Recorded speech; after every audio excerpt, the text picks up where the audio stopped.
Хайырлы күн.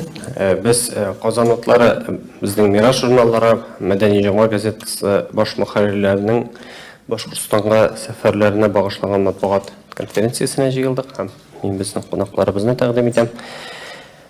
Вахит Имамов, Мәдәни Жаңа газетасының баш мөхәррире, Габдулла исемендәге дәүләт премиясе лауреаты, Ләбиб Лерон, безнең Мирас журналының баш мөхәррире, Татарстанның атказанган сәнгать эшлеклесе, Муса Җәлил исемендәге премия лауреаты, Рөстәм Галиуллин, Казан утлары журналының баш мөхәррире, Республиканың Муса Җәлил исемендәге премиясе лауреаты. Вахит абый, сүзне сездән башлыйк инде. Сез кайсы районнарда булдыгыз, нинди максаттан оештырылган сәфәр иде бу һәм сезнең күргәннәрегез хакында? Biz 3 тапкыр сәяхәт кылдык. Бүтүнесен бергә кушып санасаң, 30-га якын районны, Башкортстанның 30-га якын районын урап кайттык. Бик озакка созылган, шуңа күрә 3-кә бүлеп сәяхәт иттек. Авыллар санын түгел әйтеп тә белмәдем, ничә авылда булган икәнне. Максат анда татарлар ничек яши, аларның кәефләре ничек, нәрсәгә йөз тоталар, бердән, икенчедән, алар үзләренең татарлыгын таныймы, яки инде Башкортстан хөкүмәте басымы астында башкортлашуга таба авышканмы? Менә шуны ачыклау иде максат. Турдан-тур әйткәндә һәм кыскача бәя бергәндә, башкортлар Төньяк Көнбайыш районнар дип мыскыл иткән районнарның халкы бик тә үз позициясендә каты тора, шул сакландырды. Аларда сатылырга, үз милләтен сатырга әзер торган кешеләр очратмадык. Безнең өчен зур сөйнеш булды. Шулык Балташ районы халкына, алардагы җитәкчеләргә сокланып кайттык.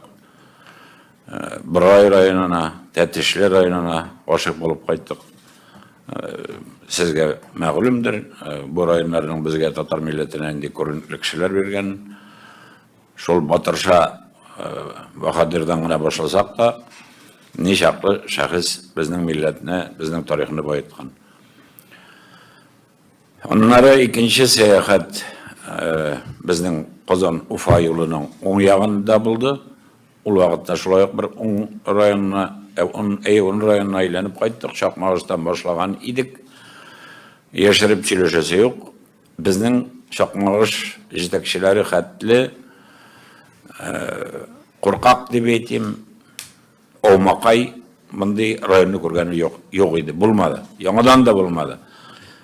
Biz 3-нче сәяхәт вакытында инде бөтенләй Шиләбе һәм Оренбур шикләренә китеп, андагы районнарны йөреп чыктык. Шиләбе районнары буйлап, Шиге буйлап ничә район үттек. Безне һәрберсендә үзебез дә шакытабыз. Бездә Чипчиста башкорт районы булган җирләрдә дә кочаклап каршы алдылар. Хөрмәт иттереп безнең белән сөйләштеләр. Без музейларга керәбезме, ниләргә, китапханәләргәме, мәктәпләргәме, бөтенесе без килгәнгә сөенде. Мин яшереп тормыйм. Аларның әлбәттә топ-туры бердәм рәвештә 3 баш редактордан килеп төшкән күргәне дә юк. Монда барыбер ничек кенә теге тинап булып кыйламыйк. Татар матбугатының 3 әйдәп баручы газетасы җитәкчеләре катнашты. Шуңа алар бик шаккатты безнең килүгә. Без нинди үтенеч белдерсәк, барсын да тыңладылар, үзләре озатып йөрде. Без әле менә мәсәлән каян белер идек, Мирхәйдәр Фәйзинең кайда күмелгәнен.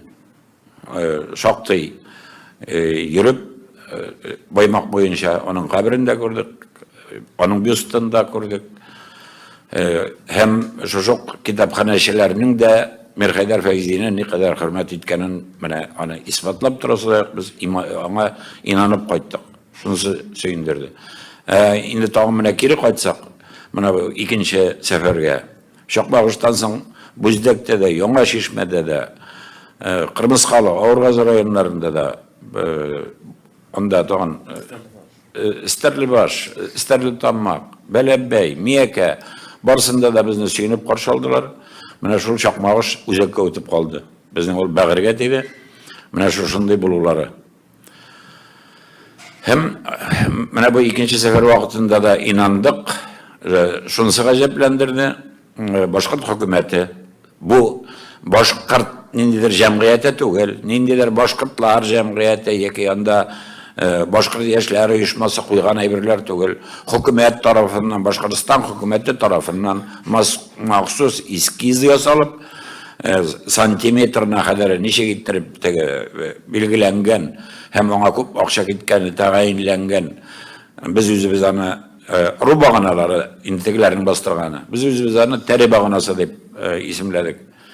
Элек булган бит аны шулай тәре баганасы китереп бастырып киткәннәр. Шокындырган авылларга да, башкаларына да. Менә шуның кебек булар Төньяк Көнбатыш районга кергәндә, чыкканда дүртәр яклап шушы ру баганаларын бастырганнар. Имеш, менә сез фәлән руда туган башкортлар дип. Мин әлбәттә гаҗәпләнәм.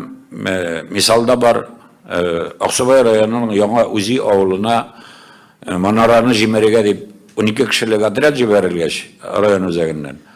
Яңа Үзинең 400 ире, бала чагасы, бабайлар, ирләр кырга чыгып тезелешеп басканнар, кулларына селек та тотмаганнар, шалгы да тотмаганнар, кулга кул тутырышып басканнар да әйткәннәр, башта безне кырыгыз, аннары мәчетнең манарасына аударыгыз дигәннәр. Ул вакытта татарларда менә шундый кыюлык, бердәмлек, каһарманлык булган, үз сүзлелек булган, үҗәтлек булган, үзләрен таптарга ирек бирмәгәннәр. Әлбәттә миңа гаҗәп, нишләп менә шушы Балташ районы, Борай районы, Аскын районы, Мишкә районы, Тәтешле районы, Яңавыл районы, менә алар нигә ирек бирделәр икән? Шушы тәре баганасын утыртырга үзләренең район чигендә. Чөнки буларның әйткән урулары, менә алар әз генә булса да әдәбият белән таныш, соңгы еллардагы тарихи китаплар белән таныш кешеләргә мәгълүм. Алар бит хәтта Минзәлә өязе авыллары, башкорт авыллары дигән махсус китап та чыгарды. Әнвәр Әсфәндияров дигән куштырнаклар эчендә доктор наук. Шул кеше җитәкчелегендә. Bütün безнең Мабадышка хәтле, Әгерҗегә хәтле сузылган bütün авылларга ру тамгасы сугып, башкорт авыллары дип язып чыктылар. Уят юк, тарсыны юк. Ну, без Аллага шөкер, Баймакка баргач, андагы Тимәс авылына баргач, аларның беренче башкаласы мәркәзе, теге истинный асыл чын карталарын фотога төшереп кайттык. Әлбәттә, инде газетада чыгып килә. 3 ноябрь һәм 12 ноябрь саннарында менә бу 3-нче сәгать турында язмалар чыгачак. 5 полоса. Анда ул картаны бирәм, зур иттереп. Ул картада күренеп тора, аларның шул 10-га якын, 11-12 волосны үз эченә алган, бүгенге район күзлегенә, бүгенге район зурлыгыннан караганда күп булса 7-8 район. Менә башкортлар яшәгән төп төяк, аларча әйтеп әйткәндә, төп нигезләре менә шул. Алар инде уятсызлыкның соңгы чигенә чыгып, инде теге Чепчиста, әле Башкортстан территориясендә калган Балташ, Бүздәк, Чакмагыш, Шишмә, Борай һәм башка шул Яңавыл, Илеш, шул районнарда үзләренеке иттереп әйләндерү мәҗбүри рәвештә, үзләренеке иттереп башкортлыкка әйләндерү өстенә инде хәзер башкорт, Актаныш, Мөслим, Сарман, Минзәлә, Тукай районнарына кадәр үзләренекен әйләндереп баралар. Кулларына сугышы юк. Мәскәү моңа кулгына чабып тора, Мәскәү аларга акча биреп тора. Менә шундый ике милләтне бер-берсенә каршы кутырта. Безнең галимнәр дәшми, бик кычкырмаенча гына теге имеш мәдәни юл белән, фәнни юл белән генә испат ителәр. Шул вакытта тегендә сатлык җаннар саны арта тора. Ни эшләтеп тә булмый, татар милләте арасында сатлыклар күп. Ул безнең Казан ханлыгын ничек югалткан булсак, 1552 елда. Ничек алар ягына авышкан булсак, әле аңа хәтле 1552 елга хәтле. Безнең инде авыша башлау 1300 елларда ук булган, Мәскәү кубызына бии башлау. Шул ук Токтамышның балалары да иң беренче булып Кадир бирделәр, анда башкалары Мәскәүгә качып, анда шыкларым 3 ай ятып, Мәскәүгә шагында, Мәскәү туенда туенып, Кирмәнендә туенып, яңадан кире кайтып, сугышып йөргәннәр. Менә шушы алым кирип киткән. Әстерхан ханы Касим да Мәскәүгә качкан, аны тәхеттән куып төшергәч, безнең Шагалиләр дә Казанга качкан, Мәскәүгә качкан, шунда патша итәк астында аның табанын үбеп, үзенең яклау сораган. Менә шушы сәясәт бүген дә дәвам итә. Менә тегенде Худа язмышым дип булгач, мәҗбүр иткәч карарга туры килде. Батыр шоу дигән бер видеоролик чыгарганнар. Анда әлбәттә мине дә мыскыл итәләр инде. Вот, имеш, нигезләми яза. Исәнбай авылының башкорт түгел татар икәнлеген дип. Мин нишләп әле фәлән яшьтәге 70-не узган Фидан Марваров дигән бабайга тарихи данныйлар китереп, фәлән иттереп язып торырга тиеш. Минем туган авылым яртылаш рәвештә Әгәрҗе районының Исәнбай авылыннан күчкән кешеләрдән тора. Мин шул кешенең дәвамчысы. Безнең авылга Исәнбай авылы халкы күчеп килгән 1713 елда. Нәкъ шулай ук алар күчеп килгән. Бездән 15 чакрымдагы икенче Исәнбайга аңа исем бергәннәр, безгә Байсар авылына кирип үзләре сыйнап утырганнар, аларны бүләр авыл кешеләре киткән. Мин нигә моны исбатлап торырга тиеш ниндидер бер картка? Бердән, икенчедән, әгәр дә ул үзен бик тарихчы дип саный икән, ул бит башка методларда, башка сулларда таба ала. Моны ачыклау өчен. Без мәдәни җомгада 3 санда бастырып чыгардык. Быел гына 21 елда гына. Менә 12 март санында Кыргыз улусы авыллары турында. Кыргыз волости авыллары турында. Бүген аны башкортлар тулысынча үзләренеке ди. Башкортлар түгел. Башкортлар дигән вакытта һәр вакыт башкорт мөтәгаллимнәре һәм башкорт милләтчеләре дигән сүзне аңларга тырышабыз. Башкорт халкы түгел. Халыкның монда бер катнашы да юк. Менә монда язып, ул аны язгы Вахит Имамов түгел, тарих фәннәре кандидаты Тахир Кәримов. Монда йөрми волостер турында менә утыра бигебез Марсел Галиев, аның Азнакай районы турында, Әлмәт, Леногорский, Бөгелмә районнары турында. Алар аны бөтенсендә бүген башкортныкы дип кычкыра. Әлмәткә хәтле башкортныкы, Мамадышка хәтле башкортныкы. Буларда эзгенә дә тарсыны юк. Уятсызлыкның соңгы шиге. Шушы Тахир Кәримов үзе Бакалы районының Катай авылыннан чыккан кеше, исбатлап тарихи документлар белән менә монда 34 авылның списогын, исемлеген тизеп чыгып, аларны татар икәнен исбатлый. Бу бабай яшәгән, Мәрвәров Фидан яшәгән авылның да татар икәне бөтен кешегә мәгълүм. Ул бабай үзе интервью бергәндә дә ике җөмләне дә башкортча әйтә алмый, саф татарча минемчә сөйләшә. Һәм шул бүген башкорт җырын җырлый. Мондый сатлыклар ни аяныч безнең Татарстанда да бар. Шул ук Милләтемак авылыннан Җәүдәт Хөсәйнов дигән карт чыгып кычкыра, безнең авыл башкорт авылы дип. Аңа кем рөхсәт биргән? Кем ул Җәүдәт Хөсәйнов дигән карт татар милләте исеменнән сөйләргә? Аңа кем андый полномочия вакалат биргән?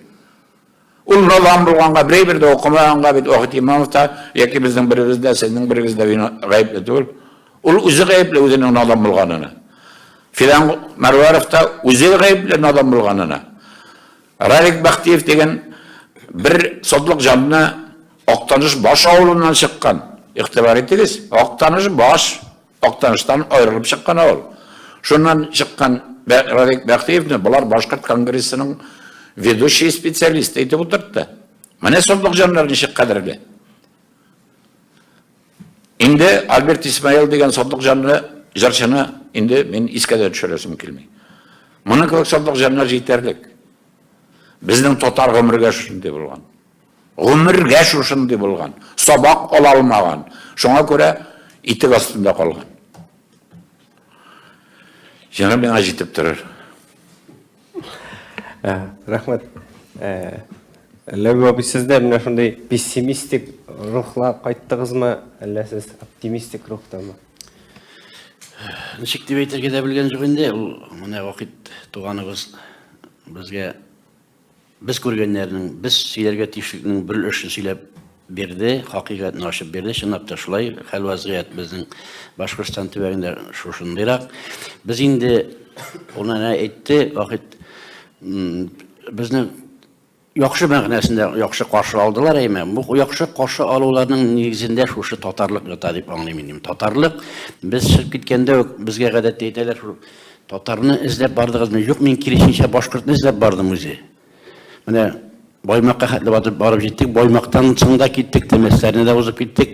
Дөресен әйткәндә мин чын мәгънәсендә башкорт очратмадым. Менә хәтта менә безнең аксакалыбыз Марсел Галиев берәр фотога төшереп кайт дип әйткән иде, ләкин без фотога төшерлек башкорт тапмадык. Бу хикмәт анда теге башкортлар юк дигән сүз түгел. Башкортлар бардыр, алар без һәр ихата сайын кирип җиргә алмадык. Шуңа күрә теге алар инде Белорит районнары, Белорецкий районнарында Шулгенташ урнашкан Бирҗан якларында беләм мин инде башкортларында булганым бар. Чынлап та башкорт халкының үзенә бу сияси уеннар кирәкми. Алар да андагы гүзәл, матур табигатьтә яшәгән башкортларга бу уеннар кирәкми. Аны менә шушы үзебезнең татарларыбыз күбесе шул уенда катнашып, шушы халыкның башын бутап, ике халыкның башын бутап яшәүчеләр менә шул уенга кертәләр. Шул ук Исәнбей авылына килеп интервью алган журналистлар да шушы уенга кергәннәр. Алар инде киләчәктә барбер милләт каргышын, милләт рәнҗешен күреп, гомерләре ахырында ни дә булса күрерләр дип уйлыйм мин, чөнки үз халкына, татар халкына каршы барган шәхесләребез дә бар, шатлык җаннар дип әйтте безнең Вахит әфәнде. Аларга да халык безнең тормыш, язмыш ниндидер биясен үзенең җәзасын ирештерә дип уйлыйм. Чөнки халык хәзер халкына сатылган кешеләрнең әлбер кашанда яхшы мәгънәдә яшәп бу тормыштан киткәннәре юк. Бу шушы әйберне аңларга кирәк. Аннан соң безнең менә бу жүргән төбәкләрдәге безнең милләтпәрвәр шәхесләребез, шул китапханәчеләрдә эшләүчеләр, музейларда эшләүчеләр аңлый дөньяның кая барганын, дөньяның каян килгәнен, революция хәтлүк, революция чорларында 17нче елларда безнең биләмәләрнең ни өчен шул Уфа губернасына бирелүләре, миллион ярым татарның шул якка китүе, гәрчә халыкның каршы булуына карамастан, референдум үткәрелмәвенә карамастан шулай китүләре Уфага кадәр халкыбызның дип әйтик, биләмәләрнең бу әйберләрне дә беләләр халык. Менә шушы анда ниндидер шул административ алымнар белән халыкны куркыту бара инде, ул инде каян килә, кемнәр уйната, курчак уенын кем уйната, курчак уйнатучылар кемнәр икәнен аңларга вакыт. Шушы безнең татарларыбыз төшенеп, аңлап, һәм инде теге милләт мәсьәләсендә дөрес үзләренә дөрес бәя биреп татар икәнлекләрен чын мәгънәсендә аңлап шитсәләр иде дип инде. Менә мин дә карадым, ул теге башкорт егете журналистның дер калтырап торган бабайдан интервью алган. Ул бабай үзендә әйткән, үзе дә аңламыйча интервью бирә инде, мискенкәем. Менә шундый кешеләргә ирешки калдырылган инде андагы татарларның күп җирләрдә, ләкин чынлап та менә безнең горурландыра торган әйберләр безнең җирләр икәнне аңлата торган шундый фактлар булды. Сүздә юк, безнең мәсәлән Шәймурат авылында безнең генералыбыз дип әйтик, башкорт дивизиясе генералы Миңнегали Шәймуратовның анда авылында музей бар, шул музейда стендта аның анкетасы бирелгән, шул анкетасында аның мин татар дип язылган, теге бөтен җиргә татар дип язылган үз язуы бар. Менә ул аны инде берничек тә башкортлаштырып булмый бу шәхесне. Андый шәхесләр безнең авыл сайынында, безнең шул Галимҗан Ибраһимовлар да шунда Авыргазы районында, Стәрле башта да безнең мәгънәсендә сөйнеп кайттык. Чишмә районында нинди кыю мишәрләребез яшәгәнен чынлап та менә халыкның әзрәк шүрләбрәк, менә шәхсән мин әзрәк шүрләбрәк калган идем бу төбәккә, Уфага якынашкан җирләрдә бәлки теге татарлык кичсезрәк дигән киресенчә ул яктан ныграк. Аны миңа безнең галимнәребез дә, Башкортстандагы кайбер галимнәребез дә алдан ук әйткән иде, анда мишәрләр, алар кыю, алар махы бирми торган халык диде. Чынлап та менә бу безнең нык әрәҗеткәне, нык күңелгә тигәне Шапмагыш районы булды. Аны инде ул миннән мәңге исемнән чыгара алмам бу, наверное, үз гомеремдә ул Шапмагыш районының шулай җибеп, тез чүгеп яшәгәнен бөтенесе дә түгел, сүздә юк. Арада шундый шәп җегетләр бар. Ул районнан безнең зур шагыйрьләребез Рим Идиятуллин чыккан, Шапмагыштан. Безнең мине журналистика өлкәсендә укыткан Флартави Әгзәмов шуннан. Минем дустым Теге ул яктан Фәнис Фәтхине бездәктән инде. Ул читтәнрәк, күрше авылдан. Ләкин менә шушындый шәхесләр чыккан. Морис Назиров. Морис Назиров безнең дустыбыз, безнең милләт җанлы милләтпәрвәр җегетебез бар иде. Шундый җегетләр бар, сүздә юк. Алар безнең белән аралаштылар, музейларда безне күрсәтеп бирделәр. Ләкин менә шушындый юшкын калды безнең күңелдә Чакмагыш мәсьәләсендә. Аны Чакмагышны тиз генә ул юшкыннан алдыру ничек булыр, мин әйтә алмыйм. Аны җитәкчеләрдән дә тора торгандыр инде. Аннан бер әйберне онытмаска кирәк дип уйлыйм инде. Безнең менә бу җирдә шулык Тәтешләр районнарында, Тәтешләр районында безнең Әнгам Атнабаев, безнең дип әйтәм инде, Башкортстанның да татар халык, Башкортстанның халык язучысы дип әйтик. Ләкин менә biz чыкканда шундый максатла чыккан идек. Төп максатларыбызның берсе шәхесләребезне барлау. Безнең Башкортстан җирлегендә туган зур шәхесләр бик күп, бик хисап безнең шәхесләребез. Һәм аларның бүгенге көндә алар турында музейлары бармы? Аларны искә алалармы? Менә шушыларны мәктәпләр ничек, авыллары ни хәлдә? Бunda кызык хәл килеп чыга. Кайбер безнең шәхесләребезне Мәҗит Гафурине әйтик, анда тагын Фатих Кәримебезне аларга омтылулар алган очраклар бар ди. Ләкин күп шәхесләребезгә игътибар бөтенләй юк. Аны бит кемдә булса эшләр. Без керә башласак, без килә башласак, без кайгырта башласак, юк ул безнеке диләр. Сәгыйть Рәмиевнең авылында Ибрай дип аталган хәзер бу бүгенге авыл инде Акманда Сәгыйть Рәмиевне белүче юк. Бернинди билге юк, бернинди музей юк, бернинди бер нәрсә юк, бернинди урам исеме дә юк. Гәрчә анда башкорт милләтеннән булган шәхесләрнең исемнәре урамга куелган. Шулык Әнгам Атнабаев авылында да, Әнгам абыйга әллә нинди бер шу музейның почмагында бер-ике генә метр ярымлы гына урын куелган мәктәбендә, музейда. Шулык авылда туган икенче бер шәхескә урам исемнәре бирелгән, аңа инде дәрәҗә зуррак. Менә шушындый ниндидер мисалларны күргәч, күңелгә азрак үкүнү хисләре туа. Шулык Илдар абый Юзеф авылында, клубында дөрес шундый зур авыл, җанчыктыр, җанга авырысы да әйбәт авылның, җанга рәхәт булып китә. Шулык анда клубында культура йортында дип әйтгәндә музей кебек нәрсә бар. Ләкин ул Илдар абыйга гына нисбәтләнгән. Шәбаның абыйсы Нил Юзефка юк мәсәлән. Шәбаны зур итеп куеп булмый. Менә шушындый зур итеп булмый. Менә шушындый нәрсәләрне күреп без кайттык, шушы әйберләрне. Менә бу безнең өчен проблема инде, бу безнең өчен җитди әйбер. Шәхесләрнең менә ул бит инде ике уртак халыкның, милләтнең, башкорт белән татарның шушы шәхесләрне зурлап, зур һәйкәлләр кую, урам исемнәре, музейларны тергезү кирәк. Монда кирәкми безгә ике халык арасында шитыгып яшәү. Шулык Әнгам Атнабаевның шигыре бар бит, хәтерегездә булса. Син башкорт дип, син татар дип, нәрсә дияләр, әрләшмәйек туганнар. Бу халыклар гомер бакый бергә тормыш корганнар. Син башкортмы, син татармы? Анда түгел мәсьәлә. Башкорттан да, татардан да, урыс туа, вәт бәлә, менә кайда мәсьәлә. Менә шушы әйберне безнең халыкларга аңлара кирәк. Монда безнең ике халык арасын бутаучылар бик күп. Безнең якларда да бар, әйткән вакыт әфәнде әйткәнчә, безнең шул мөслим якларында, Актаныш якларында да бар. Иң күбесе әлбәттә Башкортстан җирлегендә шушындый ук безне арага шитыгучылар. Разил Вәлиевнең шаяру катыша язылган бер җитди шулай шигыре бар. Нәрсә дияр ул? Карадым мин Сабантуйда татар-башкорт көрәшен. Татар-башкорт хәлдән тайды. Өстен чыкты көрәшен ди. Бу урында ул көрәшен халкы турында гына әйтми. Бу урында төрле милләт, кайбер милләтләр булуы мөмкин.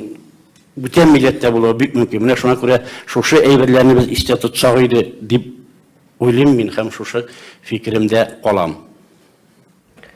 Рәхмәт Рөстәм Галиуллинга. Берик сезне нинди куелган максатларга ирештегезме? Нинди максатлар куйган идегез журнал редакторы буларак? Хәерле көн. Мин инде әдәби журнал редакторы буларак, мин бигрәк тә бүгенге көндә әдәби тырыш китаплар мәсьәләсе чыннан да бер şey иде.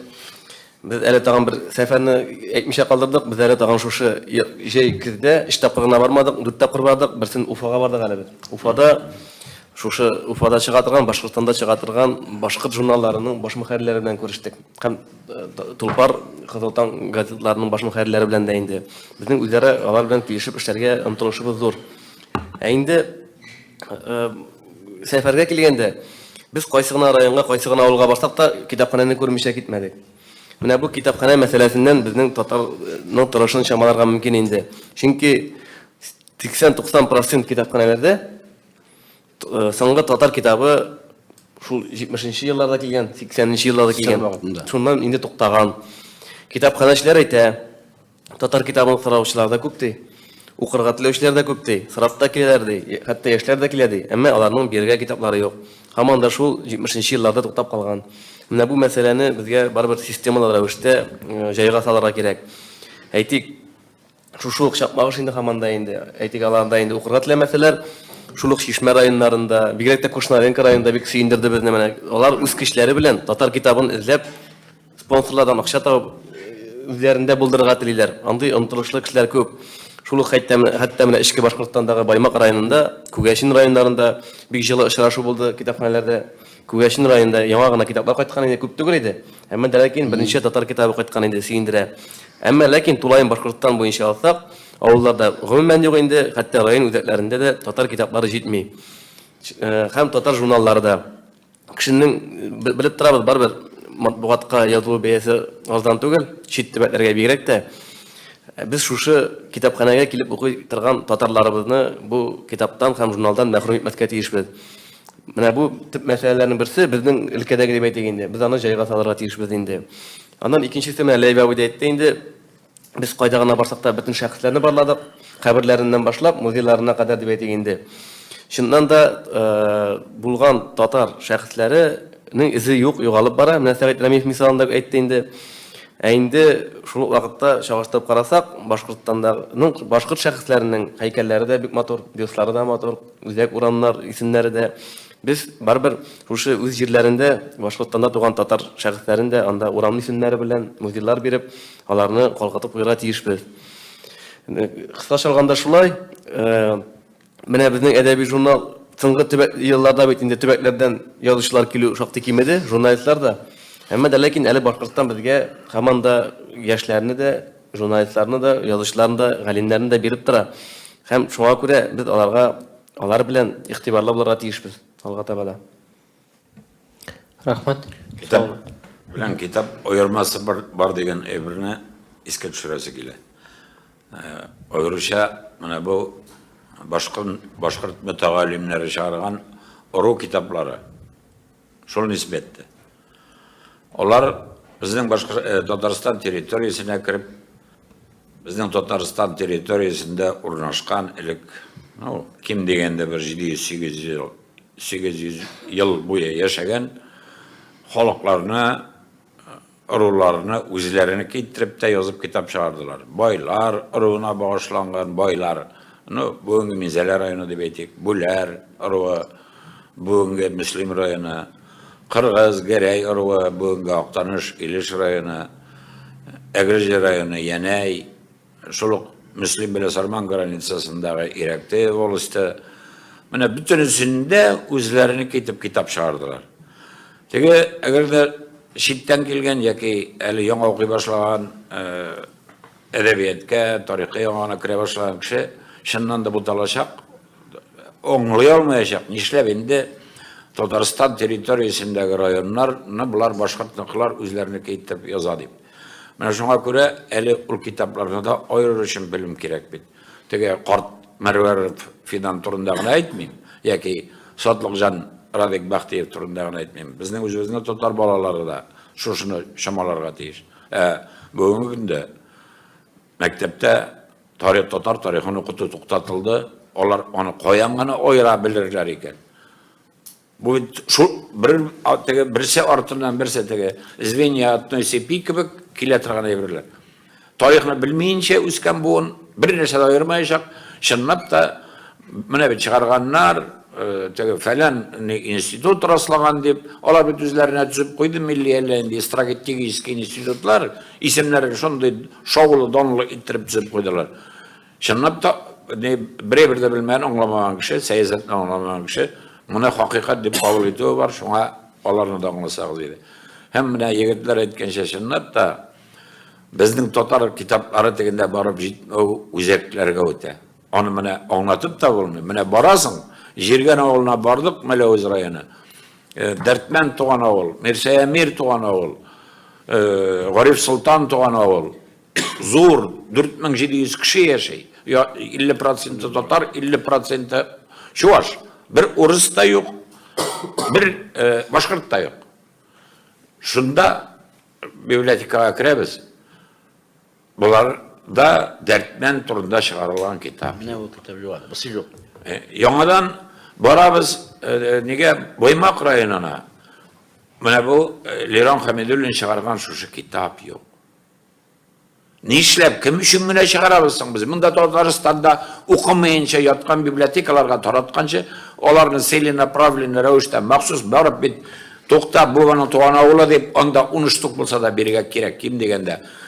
Ул яңадан күченгән дәртмен, 3 яшь кенә хәтлегенә җиргәндә яшәгән, андан күченгән Юлык авылына, Баймак районының. Шунда үскән, шунда егет булган, шунда белем ала башлаган. Бәй, шул Юлыкка илтерә кирәк. Район үзәге Баймакка илтерә кирәк, юк. Сөйініп яшәмәскә кирәк. Без китапта күп чыгарабыз да, тегеләр алмый ята дип. Юк, безнең аларга теләгән вакытта да яшәтмибез. Дөресен сөйләргә кирәк. Безнекеләрнең дә күзе ачылсын. Аларга теләп, алар акчалар белән әйдә килеп алабыз дигән шарапта да безнең нәшриятләр буларга почта хакы белән акча шутлаган. Һәр китап ким дигәндә 1000 сумнан артык. Но әгәр дә безнең нәшриятләр булай эш итә икән, алар безнең милләткә хезмәт итәме соң? Кемгә хезмәт итә? Или башкортка хезмәт итәме? Душманга хезмәт итәме? Башкортны душман дип әйтмим. Мәскәүне душман дип бу ишракта. Шуңа күрә бит нәрсә эшләгәнеңе акча хакына яшәмибез бит без. Без бит милләт хакына яшибез. Менә шушыны да белсеннәр иде. Чынлап та безнең анда татар кешеләренең не кадере юк. Siz uylamağız anda Angamat Nabayev'ni kukkaşıyıp yaşaylar iken deyip. Yok yaşamıyorlar. Ana Sağit Ramiyev misalında görüp yalap koyttuk. 90 yaşlı kişilerge kirebiz, izlep, sorap. Opa, ebi, nujeli indi siz de işitkeniniz yok Sağit Ramiyev isimin deyip. Yok. Kırıp sibirip yok kaşıgargarlar Sağit Ramiyev'ni. Sağit Ramiyev ol bit, neden? Abdullah Tukay'dan kim şagir tügül? Olimim Can İbrahim'e falan hatta Tukay'dan da zorrakka koygan, yukarırak koygan. Bir eyber yok. Bir eyber yok. Bir sığar kitabı var. Tatar vakıtı degen. Tan vakıt. Eyle tan vakıtı. Tan vakıtı deyin tabii. Kızıl. Şul var. Biz etmeyiz. Onda bütün bibliotekanın, kitaphananın bütün hizmetkarları da tutar tügül. Onlar arasında başkırtlar da var idi. Onlar arasında marcalar da var idi. Onlar da kızganı bildire. Şınlap da şunday şairinin unutuluğu kızganış. Астраханга барып кайттык. Астраханда да изи дә юк Сәгыйд Рәмиевнең. Безнең татар нишләп шулай йоклыйсың ул? Ни өчен аңа Казаннан кешеләр килеп уятып йөрү кирәк? Нишләп үзләре уяна белми, кадерли белми үз улларын? Моңа Мәскәү кушуы яки Мәскәүнең акча бирүе кирәкми? Мәскәү акча бирсен дип көтеп утырлар микәнни? Или Казанов бирсен акчаны Сәгыйд Рәмиев исемен кушарга дип. Соң болай яшәсәк, безнең бер туганыбыз да калмаячак. Без юкка чыгып бетәчәкбез. Рахмат. Сорауларга күчик. Журналистларның нинди сораулары бар? Бармы сорауларыгыз? Юкмы? Әйе, рахмат итегез. Әйе, рахмат итегез. Да. Ленар Фархудинов, Бизнес онлайн газетасы. Менә сез беренче тапкыр чыкмагыш турында сөйләдегез. Шуны ачып китсәгез, нәрсә булды соң чыкмагышта? Нинди хәлләр? Чыкмагыш.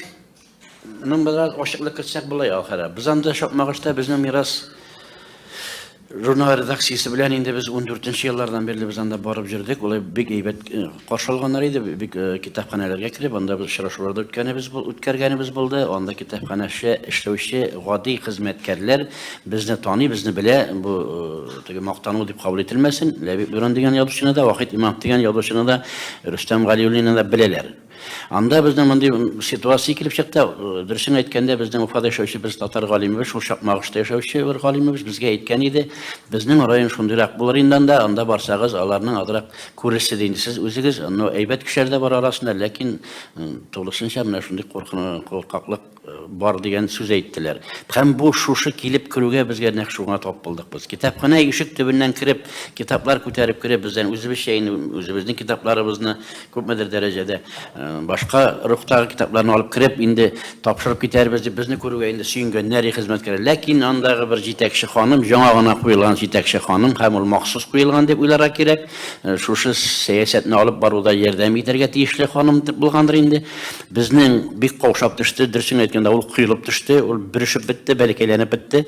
Һәм безнең тотынды телефоннан шалтыратырга хакимияткә, хакимият кем беләндер эшләшеп, нәрсәдер каплауландырып, мәсьәләне каплауландырып бетерде инде. Без инде кызу ханымда Вахит әфәнде әйтте, булай булмый киттек без диде. Һәм китапларыбызны кире алып чыгып китәргә мәҗбүр булдык без шунда. Аннан соң ахырдан сүз дә юк. Вахит әфәнде үзе дә әйтеп китәр. Аңа хакимият башлыгы да чыгып сөйләшеп карады ягадан соң инде йомшартырга теләп дигән кебек. Ләкин инде ул хикмәт шусын ярак. Ул моңарчыда шулай булган район. Аны инде күрәсең югыйсә инде Дүртилегә якын авыл, Татарстанга якынрак авыл, әйткәнебезчә нинди зур шәхесләр биргән район, татар шәхесләре тарихы булган район. Менә шундыйрак шырак булды безнең белән.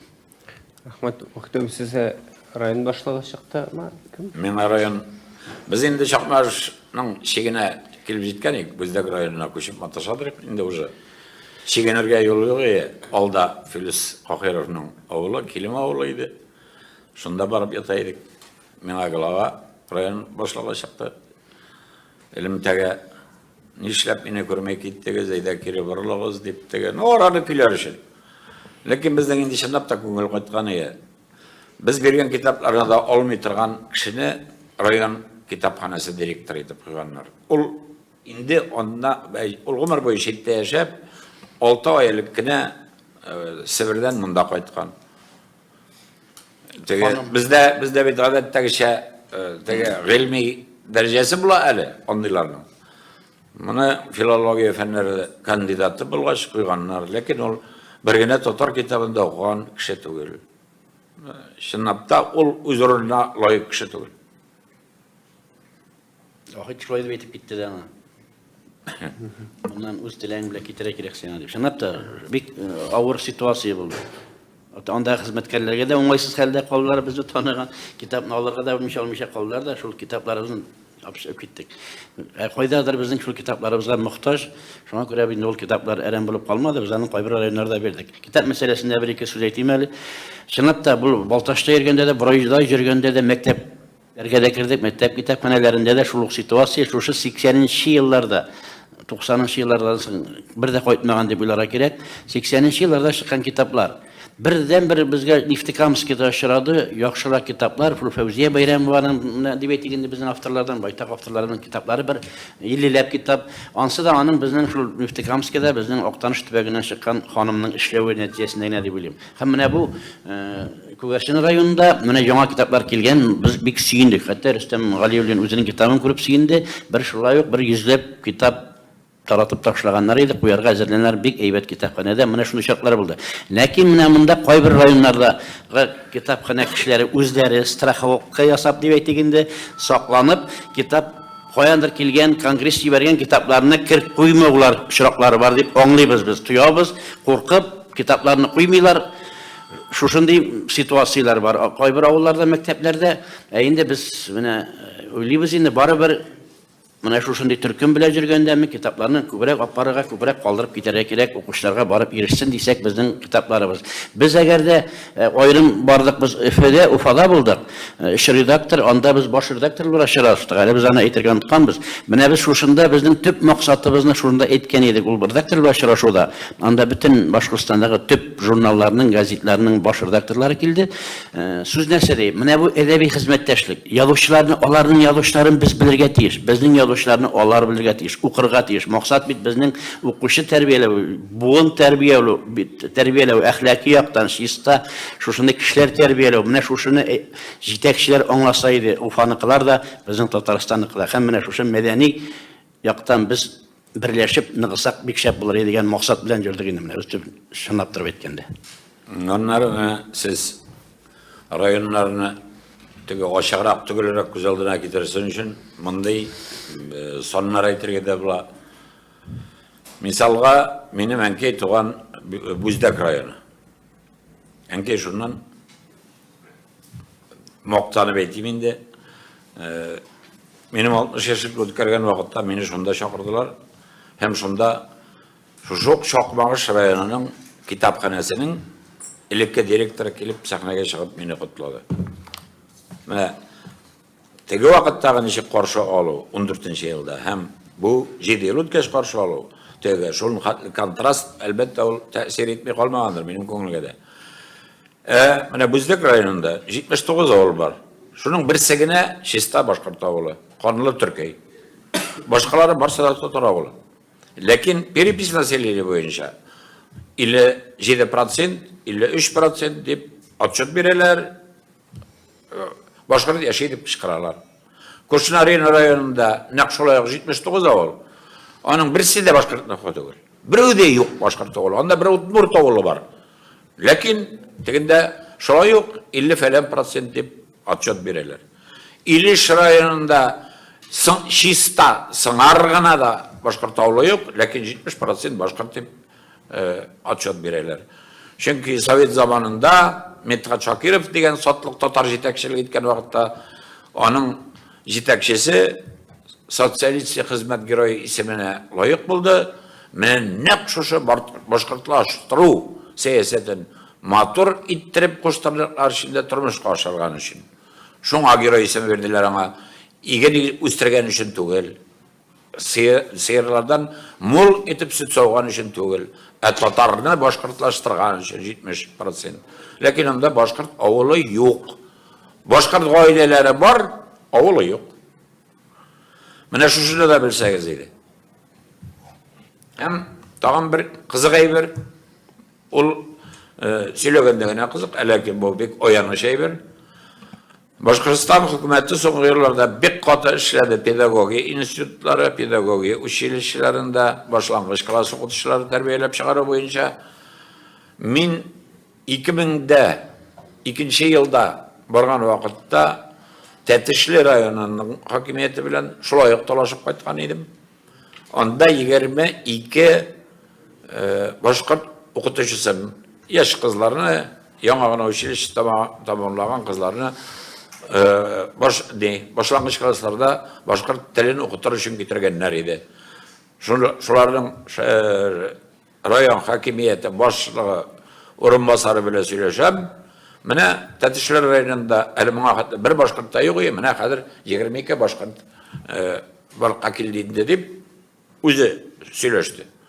Шынапта Тәтішлі районында сыңар башқұрт ауылы да yok.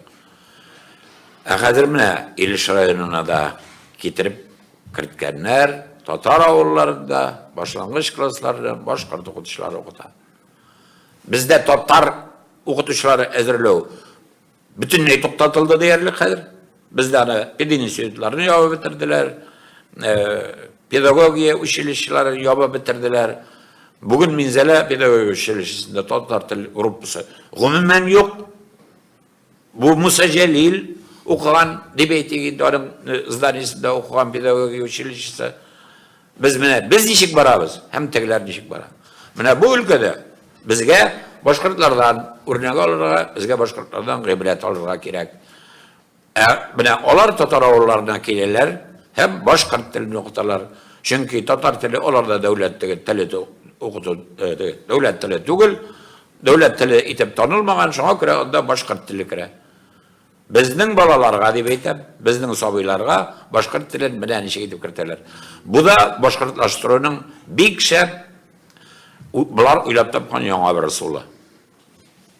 Сабый шақтан оғыжы. Бұл алаларының міне башқұртларының стратегиясы енді. Біздің шундай стратегия болға теші татарының бір тармағы, біз қойғана сеферге барсақ та, ол тармақның жоқ екенін көреміз. Татарының андай тармағы жоқ. Міне шушы миссионерлік ету, татарының барлап жүруінің міне шушындай хөкімет көлемінде әлі бұл тұрмышқа ашмастай шақты елер. Біздің хөкімет не үшін бүтін педагогия институтын жауап бітірді екен? Оқытушылар жоқ бір жерде. Федеральный университет Мәскеу берген ақшаға yaşatамыз деген болып, біз туған тілсіз қалдық. Ақшаға қызығып туған тілсіз қалдық. Ақшаға сатылып туған тілсіз қалдық. Менә шушыны безнең һәрбер кеше аңлар микән татар кешесе? Рәхмәт. Сорау. Люция Шәрәфиева, Булгар радиосы. Рөстәм, минем сорау сезгә иде. Менә 89 елларда, 88 елларда без укыган вакытта, университетта укыган вакытта Шоңкар, Акчарлак, Әллүки берләшмәләре без бер-беребез белән яшь иҗатчылар бер-беребез белән аралашып яши идек. Әйт, менә сез әйттегез, баш мөхәррирләр белән очраштык дидегез. Менә сез яшь буын язучы буларга әйттегез әле, бүгенге әдәби багланышлар ничегрәк? Мин чөнки беләм, безнең татар язучыларына караганда башкорт язучылары, шагыйрьләрендә аларда милләтчелек, бу яхшы мәгънәсендә үз милләтен ярату бик көчле. Менә бүгенге яшьләр айгиздән кала. Сез кемнәр белән аралашып яшисез һәм татар башкорт мөнәсәбәтләренә яшьләрнең мөнәсәбәте ничек була? Рәхмәт. Менә шуннан да бер-ике генә хәзер сезнең сорауга җавап биргәнче уйлап куйдым. Аларда язучыларны, журналистларны милли стратегияда файдалану бик көчле. Без моны өйрәнергә тиешбез. Менә без барган вакытларда да аларда фольклория узайшаймы? Һәр башкорт язучысын, журналистын районнарга беркетеп, алар анда контроль итәләр, иҗади процессларны, әйтик, бу районда, әйтик, Гүзәк районында, Баймакта нинди яшьләр бар, язучыларга беркетелгән. Һәм иң кызыгы, мәсәлән, шул ук хәтта Сабантуйлар бармы? Сабантуйларда район башлыкларыннан соң язучыларга сүз бирелә. Менә аларда шушы язучыларны, милли интеллигенцияны шушы файдалану көчле һәм без моны үрнәк итеп алырга тиешбез. Бу саклана торган гамәл дип әйтергә кирәк. Инде башкортлар белән чыннан да мин инде Шоңкар дигән яшьләр журналының баш мөхәррире Айгиз Баймөхәммәтов, ул минем белән генә түгел, гомумән татар дөньясы белән, төрки дөнья белән бик нык элемтәдә эшли торган егет. Мин үзем инде коллега буларак шушы ук менә барып кайттык Агыйдел журналына бит инде Менер Кунафин дигән җегет инде. Без Алмаш, мәсәлән, мин һәр казанатларның һәр санын Уфага җибәрәм. Ул Агыйделдән бирә. Без инде үзебезчә алып барырга тырышабыз. Әмма дә ләкин минем күзәтүләрем буенча, укып баруларым буенча, Башкортстанда шулай ук кадрлар кытлыгы, язучылар кытлыгы, ул андагы татарлар гына түгел, гомумән башкортларның да үзләренең дә кытлыгын сизәм. Теге яшьләр иелешеп күпләп әдәбиятка килмиләр. Нәкъ менә бездәге кеберәк дип әйтегәндә, әйме. Аның өчен бит безнең яктан гына була алмый. Ул ике яклы була бит инде аралашу. Әмма дә ләкин без менә шушы тулпа журналлар белән аралашабыз, ниләр белән? Кемәләр? Минер Вафиннар белән без топардан Дилә Илдус Фәзлетдин. Дилбәр Булатовлар белән аралашабыз. Ул безнең авторларыбыз. Мин якынча санадым, без Башкортстанда 40лап авторыбыз бар. Мәсәлән, казанатларның төрле фән галимнәрен кертеп, шагыйрьләрне кертеп, прозаикларны кертеп, бу татарлар инде. Башкортлар белән безнең әле ул дәрәҗәдә аралашканыбыз, әмма ләкин Айгиз чыннан да менә безнең шушы бушлыкны тутырып, ике күперне ныгытып тора торган кешеләребезнең берсе инде. Без мәдәни җомгада Миләүшә Каһарманованың хикәяләренә бик күп урын бирәбез. Башкортстаннан җибәргән. Миләүшә Каһарманова бездә дөнья күрде хикәясе башкорт язучысының, һәм ул иң яхшы, айның иң яхшы авторы булды дип әйтик инде. Без очрашуга килгән иде. Андый авторлар бар. Элеккерәк елларда искә алсак, Гүл Мирхәдине Балтач районыннан әдәбиятка чыгаручы кеше, Чаллыда чыга торган Майдан журналы булды. Аның повестлары без бастырдык. Һәм шундан аны Яшьләр союзына кабул иттеләр. Китаплары чыкты. Бүген инде танылган язучы булып исәпләнә. Менә шул төбендә татган әйб шушыда инде элек революция кадәр менә әйтик, Галия мәдрәсәсендә безнең Хәсән Туфаннар, Сәйфи Кудашлар бергә укыган, Бабиш Шәйхзадә Бабиш укыган, әйме тагын казак җегетләре укыган. Менә алар шушыннан килгән, шул чырлардан килгән дуслык, туганлык җепләре, әдәби багланышлар. Ул менә шулай даими үсә килеп, безнең Әмирханинекиләр белән, Баязит Бикбайлар белән аралашулар, ул вакытлардагы зур шәхесләр белән, әнә шул Шәриф Биккыллар белән, сүз уңайыннан Шәриф Биккылның авылында булдык. Шәриф абыйның каберендә булдык, анда зиярат кылдык. Аның хатыны Шәриф абыйның Азнакай районыннан бик шибәр ханым булган икән. Шул рәсемнәрен карап, Шәриф татарча шигырьләрдә язган. Аның ниләрен карадык, андагы музейында да бик көчле музей, әйбәт музей, ансында күрдек. Менә шушындый аралашулар булган Әмирханинекиләр чорында. Аннан соң безнең Илдар абыйлар, Туфан Миннуллиннар, Шәүкәт Галиевлар чорында, Рафаил Сафиннар, Марат Кәримовлар белән, Марат абый әле бүген дәйсән, шушылай аралашып яшәгәннәр.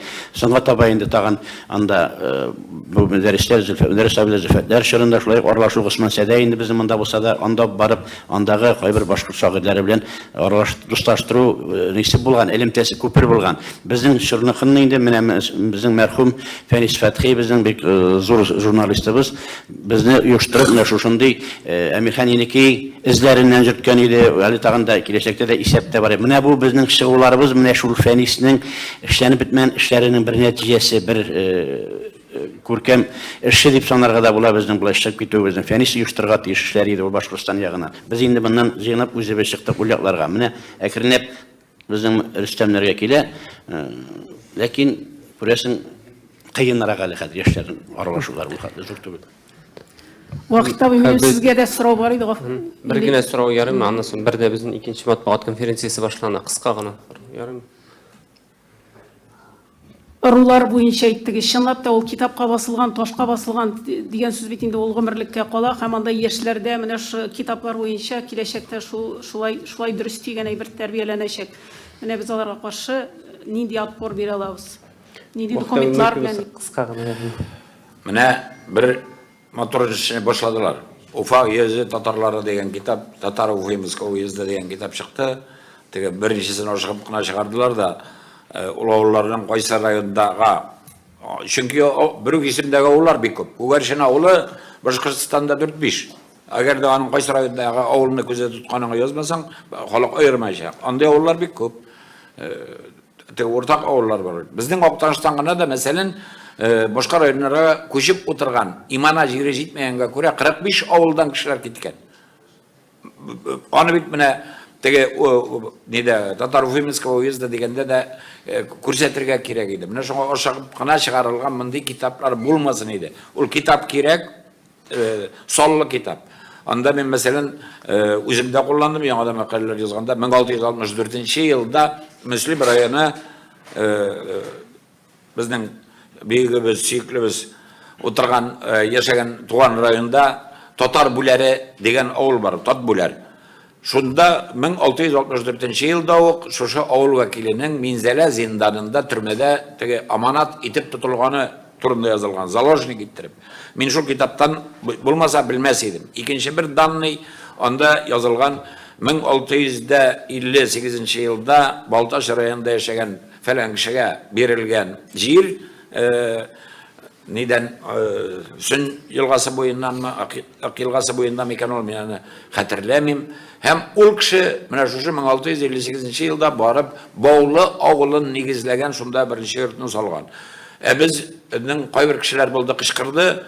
1800'de falanşı yıllara kadarı Aznaka, Leninagorski, Bugülme, Elmet tiresinde bir ağılda bulmagan. 18. asrının ikinci yarısında barıkka kelgen falan tögen deyip. Tege oruz dokumentlarına qarab qına iş yürütüp, olay deyip netice çıkarığa yaramay idi. Mene şu bir kitaptan gana da biz köp məlumat bildik. Şuna göre mınday kitaplar köp kerek. Bizning olimlerinin uyanığı kerek. Merjani institutu olimlerinin uyanığı kerek. Bugünkü yaki kişiye sorunu çıkıp tügül. Bunlara karşı kuruşur için, bunların ana şu beyitlerin yokka çıkarır için, bizge oyak sözmasınlar için biz tarihi kitaplar çıkarığa tiyiş. İmin mene şul. Bizning Şoluk Aktanış rayonu teritoriyasında hatırlayayım 1964 yılda buldu soңғы tapqır arxeologlar. Ona 60 yıl ötüp gitken. Olimlerinin onda bir barıp kazanğanı yok. Müslim rayonuna barıp kazanğanı yok. Biz barğaçtan bizge aytırlar. Mene 13. asırda kömülgen en burungu ziyaratımız bizden deyip. Müslim rayonunun mene şu melliyatlamaktan yukarırak bir avul kırındayın. Unuttum ismin. Mene şunday eybirlerini biz qazıp çıkarmasak, biz tarihi yakayaktan Rusça udar yazamasak, bizge olar haman hücum edecek, biz nekke dip akıraşak. Men biteni sizge urularını sonap görsettim. Baylar, Güler, Egirce rayonundağı Jeney, İrek'te hem başkaları Kırgızlar. Şoluk Relif Safin, otaklı Relif Safin, Jırşa kızı var alsın. Uyandığı oğlan negizlegen, sen bu ara yıllı sıklanıp qarab erişin. Bizden Tataristan'da andığı oğul yok. Bizde prezidentler çıkan oğul var, ellerinde büyükler çıkan oğul var. Lakin niye sonralar bir de okçaların, şahsi okçaların bende, devlet okçası mı? Şunda kırtıp uzavullarını tüklendirmediler. Ötekinde varıp oğul ortasındaki kul, üç şişmeden tende su ağa, ötekinde oğul halka kanoayı da yürüyor. Ötekinde faril bilen başka balık yüzüp yürüyor. Mene nişi gittireye gerek. Mehabbet, tuğan jirge mehabbet şulay bula ol. Başkırtlarını olay etmey. Relif Safin şulay işledi. Ul Rossiya kulemindeki örnek ol. Rossiyada anda ol yok. Bizim totar kişisi işledi. Рахмат, біздің екінші матбуғат конференциясы Ярар. башында барығызға да зор рахмат. Рәхмәт килгән өчен, тыңлаган өчен, вакыт тапкан өчен.